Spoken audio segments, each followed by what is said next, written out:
YouTube, c'est un véritable océan d'informations, n'est-ce pas?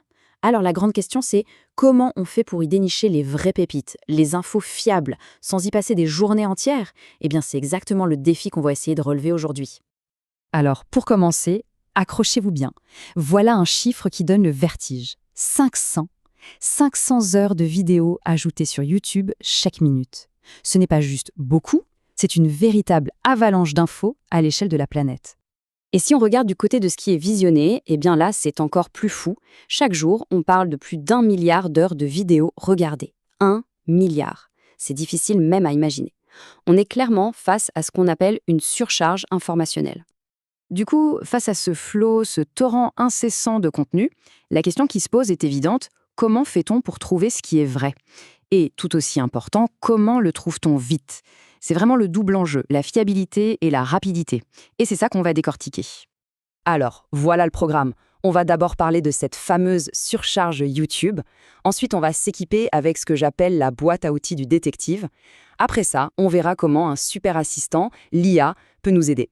Puis, comment travailler plus intelligemment et pas juste plus durement. Et pour finir, on se projettera un peu dans l'avenir de l'apprentissage. Première partie, donc, la surcharge YouTube. Le vrai défi, c'est de trouver du contenu fiable rapidement. Et en fait, une grosse partie du problème vient de la nature même de la plateforme. Sur YouTube, tout est horizontal. Ça veut dire quoi? Ça veut dire que le plus grand expert mondial et un amateur complet peuvent se retrouver côte à côte dans les résultats de recherche. Du coup, l'esprit critique, il devient plus qu'utile, il devient absolument indispensable. Et tenez, regardez cette étude sur la confiance des 15-25 ans dans le contenu scientifique sur YouTube. C'est assez parlant. 57%, donc plus de la moitié, trouvent les youtubeurs aussi fiables qu'un cours de sciences. Et il y a même 14% qui les trouvent plus fiables. Quand on y pense, c'est un énorme changement. La plateforme n'est plus juste un divertissement, elle est devenue une vraie source d'autorité pour l'éducation. Alors, face à ce déluge, comment s'arme-t-on? La première réponse, elle est 100% humaine. C'est une sorte de boîte à outils pour affûter son esprit critique. Et voici un exemple concret, un outil vraiment génial. C'est une grille d'analyse qui a été créée en France par des profs et des élèves, ensemble. L'idée, c'est de fournir un cadre, des critères clairs et objectifs pour pouvoir évaluer la fiabilité de n'importe quelle vidéo que l'on regarde. En gros, le principe, c'est de se transformer en détective du web. Il suffit de se poser quelques questions clés. D'abord, l'auteur. Qui est derrière cette vidéo? Est-ce que c'est un expert? Ensuite, les sources. Est-ce qu'il y a des sources crédibles qui sont citées? Et le contenu lui-même, bien sûr. Est-ce que les faits sont corrects? On regarde aussi l'apparence. La présentation est-elle claire? Et enfin, la question peut-être la plus importante, l'intention. Est-ce que le but, c'est d'informer ou juste de faire du clic? Et ce qui est super avec cette méthode, c'est qu'elle rend les choses très concrètes. Pour chaque critère, on peut mettre une note. Et à la fin, on obtient un score global, un indice de fiabilité. Ça change tout. On ne se base plus sur une simple impression, du genre j'aime bien ou j'aime pas, mais sur une évaluation bien structurée.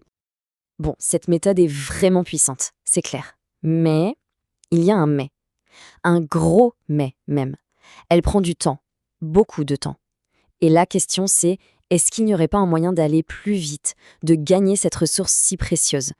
Et c'est là qu'une deuxième solution entre en jeu. Une solution qui nous permet de passer à la vitesse supérieure. Pour dépasser cette barrière du temps, on va faire appel à un allié de taille, l'intelligence artificielle. Regardez la différence, c'est saisissant. D'un côté, on a la transcription brute d'une vidéo, un mur de texte, c'est dense, c'est un peu compliqué à suivre. Et de l'autre, en quelques secondes à peine, une IA a lu tout ça et en a sorti l'idée principale, de façon hyper claire et concise. C'est ça la vitesse de la machine, mise au service de la compréhension humaine. Et attention, ça va bien plus loin qu'un simple résumé.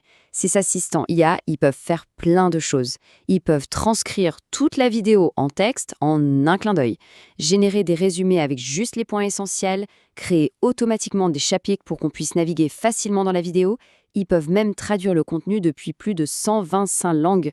Et le top du top, on peut carrément poser des questions à la vidéo et l'IA va trouver la réponse dans le contenu. C'est comme avoir son propre assistant de recherche personnel disponible 24 heures sur 7. Ok, on arrive maintenant au point central, le cœur du réacteur, si l'on veut, la synergie. L'idée, ce n'est surtout pas d'opposer l'humain et la machine, non. Le but, c'est de les faire bosser main dans la main, de combiner le meilleur des deux mondes pour mettre au point une stratégie de recherche qui est, tout simplement, surpuissante. Alors, concrètement, comment ça marche, ce workflow hybride? C'est simple, en 4 étapes. Première étape, on laisse l'IA faire le gros du travail. Elle scanne une longue liste de vidéos et génère des résumés. Deuxième étape, on lit ces résumés et on fait une présélection des vidéos qui ont l'air les plus intéressantes. Troisième étape, et c'est là que notre cerveau entre en action, on applique notre fameuse boîte à outils du détective sur cette petite sélection. Et enfin, quatrième étape, pour être sûr, on utilise la transcription complète pour vérifier un point précis ou une source. Efficace, non? Et ce n'est pas que de la théorie. Écoutez ce que dit cet utilisateur. Ça a rendu ma vie tellement plus facile. Je peux avancer dans mes études sans effort. Je peux aussi me concentrer sur l'absorption des informations plutôt que de me précipiter pour prendre des notes. Ça résume tout en fait. On délègue les tâches lourdes et répétitives à l'IA et ça libère du temps et de l'énergie mentale pour faire ce que seul un humain peut faire. Vraiment comprendre, analyser et apprendre. Pour conclure, il faut bien voir que ce qu'on a exploré aujourd'hui, ça va bien au-delà de quelques astuces pour YouTube. En réalité, on est en train d'assister à la naissance d'une nouvelle façon d'apprendre. On entre dans une ère nouvelle, celle d'un vrai partenariat. Un partenariat cognitif entre notre intelligence, l'intelligence humaine, et l'intelligence artificielle. Et ça, bien sûr, ça ouvre une question immense, une question vertigineuse pour l'avenir. À mesure que l'IA devient de plus en plus performante, quelle part de la pensée sera encore la nôtre? Si les machines s'occupent de collecter l'info, de la résumer, de la vérifier, qu'est-ce qu'il nous restera? Le jugement critique? La créativité? La sagesse? C'est peut-être bien là que se trouve la prochaine grande évolution de l'intelligence humaine. À méditer.